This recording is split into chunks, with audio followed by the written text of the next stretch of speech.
Assalamualaikum warahmatullahi wabarakatuh. Perkenalkan, kami dari kelompok 1 akan menjelaskan mengenai bukti-bukti ilmiah kebenaran Al-Quran dalam bidang kesehatan, khususnya kebidanan. Yang pertama yaitu mengenai hakikat ilmu kesehatan dalam kebidanan. Hakikat kesehatan dalam Islam terdapat beberapa pengertian kesehatan secara umum, seperti dalam Undang-Undang Kesehatan Nomor 23 Tahun 1992 Bab 1 Pasal 1 Ayat 1. Kesehatan adalah keadaan sejahtera dari badan, jiwa, dan sosial yang memungkinkan setiap orang hidup produktif secara sosial dan ekonomi. Undang-Undang Republik Indonesia Nomor 23 Tahun 1992. Artinya, sehat adalah suatu kesehatan yang sempurna dari badan, jiwa, dan sosial, bukan hanya keadaan yang bebas dari penyakit, cacat, dan kelemahan menurut Hanlon 1969 dan MUI 1995. Sedangkan dalam Konstitusi Organisasi Kesehatan Sedunia (WHO) pada tahun 1948 disepakati antara lain bahwa diperolehnya derajat kesehatan yang setinggi-tingginya adalah suatu hak yang fundamen bagi setiap orang tanpa membedakan ras, agama, politik yang dianut dan tingkat sosial ekonominya. Adapun pandangan kesehatan dalam Islam tercermin dalam hadis riwayat Tirmizi dan Ibnu Majah. Rasulullah Shallallahu Alaihi Wasallam bersabda, barang siapa yang sehat badannya, damai jiwanya, yang mempunyai makanan atau sosial ekonomi, maka seolah-olah kehidupan dunia dan seisinya dianugerahkan kepadanya. Hadis riwayat Tirmizi dan Ibnu Majah. Diambil kesimpulan bahwa kesehatan adalah keadaan yang sejahtera dan sempurna pada badan, jiwa, dan sosial ekonomi yang menjadikannya ia produktif untuk memelihara kehidupan dunia dan akhirat. tentang keutamaan mempelajari ilmu kesehatan, khususnya ilmu kebidanan.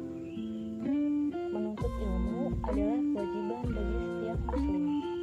Hal ini selaras dengan sabda Rasulullah Shallallahu Alaihi Wasallam yang berbunyi, "Thalabul ilmi fardhatun 'ala kulli muslim," yang artinya menuntut ilmu itu wajib atas setiap muslim. Hadis riwayat Ibnu Majah nomor 224. Keutamaan mempelajari ilmu kesehatan, khususnya kebidanan. Yang pertama adalah memudahkan jalannya menuju surga. Seperti hadis di bawah ini, barang siapa yang menempuh jalan untuk mencari suatu ilmu, niscaya Allah akan memudahkan jalannya menuju surga. Hadis riwayat Tirmizi. Yang kedua, ilmu sebagai amal jariyah. Jika seseorang meninggal dunia, maka terputuslah amalannya kecuali 3 perkara, yaitu sedekah jariyah, ilmu yang dimanfaatkan, atau doa anak yang soleh. HR Muslim nomor 1631. Yang ketiga, sebagai ladang amal soleh.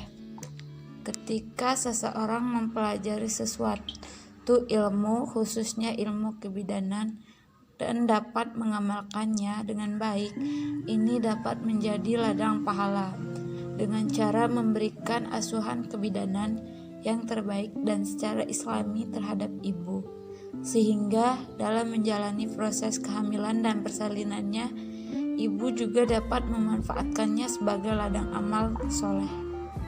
Yang keempat, menambahkan bakti kita kepada orang tua. Seperti pada surat Luqman ayat 14 yang artinya, dan kami perintahkan kepada manusia agar berbuat baik kepada orang tua. Ibu yang telah mengandung dalam keadaan lemah dan bertambah-tambah dan menyapinya dalam usia 2 tahun.